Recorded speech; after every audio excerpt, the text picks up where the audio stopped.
In order for you to be able to handle a manipulative person, you have to appreciate these 4 things I'm going to share with you on today's video and incorporate them into your relationships. And I'm also going to give you some resources for you to go into so you can go deeper in your education when it comes to handling a manipulative person.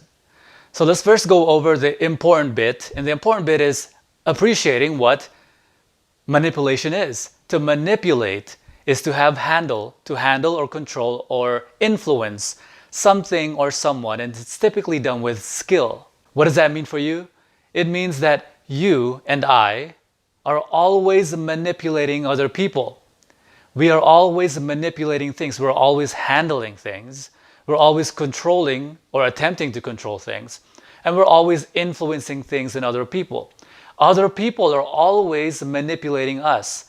So what does that mean for you in your relationships? And how to handle a manipulative person? Is that the important thing is whether or not people are manipulating you. You are being manipulated. Question is whether or not you're being manipulated. It's whether you're being manipulated at an ethical level, a good level, or an unethical level, at a level which is not so good. How do you influence your children not to smoke or not to do drugs? You have to manipulate them. You have to influence them. You have to persuade them. You have to persuade them not to do those things. Here's why. So you talk about what's a detriment to their health, why they should be doing those things. So your communication is an influence. So when it comes to your relationships and how to handle manipulative, if your partner is manipulative, how to handle it is what level of communication do you have with that person? To take it further, what level of communication do you have with every single other people you have around you and businesses around you and partnerships around you? What level of communication do you have with them? Is it subpar? Is it pretty low level communication? Or is it high level communication? Is it clear communication? Are they able to be themselves around you so that they can communicate candidly, openly? Are you taking your life? Do you have any control or manipulation, control over your life? I encourage you to increase your manipulative skills. So number 1 is to appreciate, I've gone over it, appreciate what manipulation is and that you are always manipulating. As you know, I am a clinically trained hypnotist. My mentor was a guy named Richard, and I asked him, how do you protect yourself from hypnosis? And his answer was appropriate. You can never protect yourself from hypnosis. The best you can do is understand hypnosis and understand it to the best of your ability, because you can't protect against it, but you can know when you're being hypnotized. The only way you can protect yourself from manipulation, because you're always being manipulated and you are always manipulating, is to understand manipulation yourself. And so that's number 2. Number 1 is to appreciate what manipulation is and that you're always controlling, influencing, persuading something or someone at some level, some form, some capacity, at some skill level. And so number 2 is to increase that level of skill. Increase that level of control, increase that level of persuasion, of influence, of how you handle things, social things, business things, people things, relationship things. How to handle those things, increase your skill. The resource that I want you to visit for you to be able to increase your persuasion and influence and control over your life and control over other people, ethically of course, is the Great Relationships University online course. Go to greatrelationshipsu.com. Visit it, take a look at it, find out what things you can learn, what things will benefit you, and join it. It's the best money you will ever spend. So increase your level of skill. Number 3, communicate very well. Communicate at a high level. Communicate more rather than less. Communicate your boundaries and expectations with every single person you meet. And I'll go over that with number 4. Number 4 is base all of your relationships, all of your interactions with people, all of your interactions with entities on sound and solid foundation. What are these examples of sound and solid foundation? There are many of them, but I'll go over 6 of them. Number 1 is love. See, most people have terrible, awful relationships because they don't base their relationship on love. They imagine they do, but what they actually do is base their relationship on conditional love. Conditional love is, I will love you in exchange for your exclusive access. That's what they really mean. They don't actually mean, I love you, I want for your happiness. Jealousy is the other foundation. Jealousy is just your ego screaming at you. If you're communicating this with your partner, you communicate it in this way. Hey baby, jealousy is just your ego. My ego screaming at me saying, if I gave my beloved the choice, they may not choose to return to me.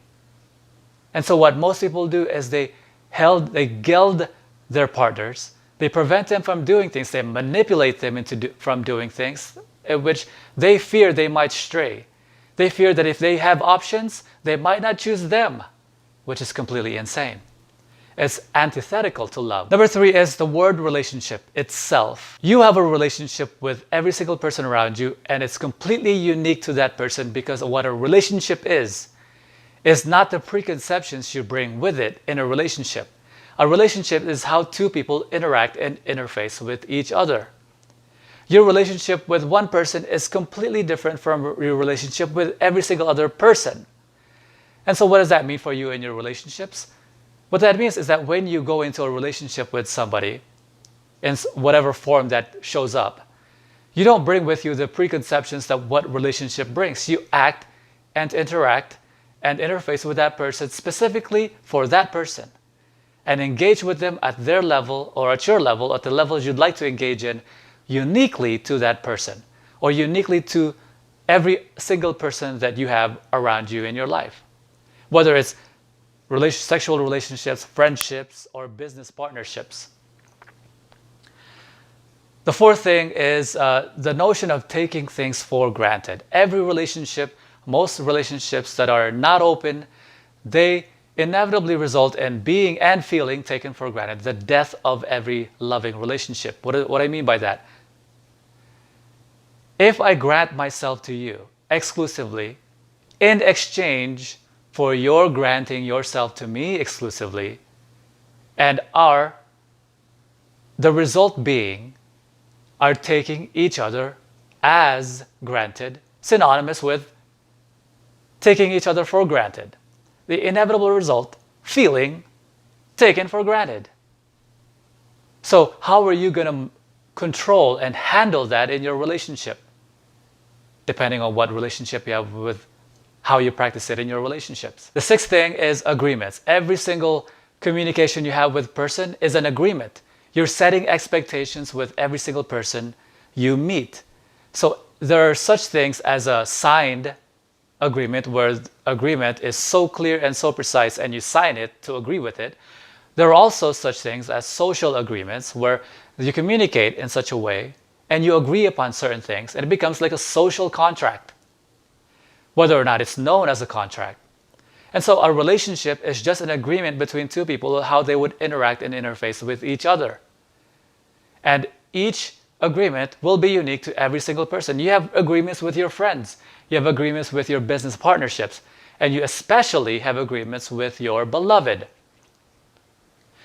If you don't recognize that you have agreements, you have social contracts with these people, you will be irresponsible with your relationships. You will have awful communication because you won't communicate your boundaries. Hey baby, these are things we'll partake in. These are things that I'm not into, but you're completely open to exploring that for yourself, or whatever the agreement is. You have an agreement. If it's a monogamous one, the agreement is we have exclusive access to each other. These are agreements. These are social contracts, whether or not you sign it or not. You appreciate that these are agreements. And so the resource I want you to visit are 2 parts. Number 1 is I want you to visit greatrelationshipsyou.com. Increase your level of influence so that you understand control and persuasion and influence so that you are not being controlled without understanding it. Best money you will ever spend. The second thing is I want you to get my book, Relationships 101, Forbidden Secrets of Love, Sex, Happiness, and the Male-Female Dynamic Explained, in which you will learn the foundations of relationships, the foundations of love, and how to incorporate them into your relationships.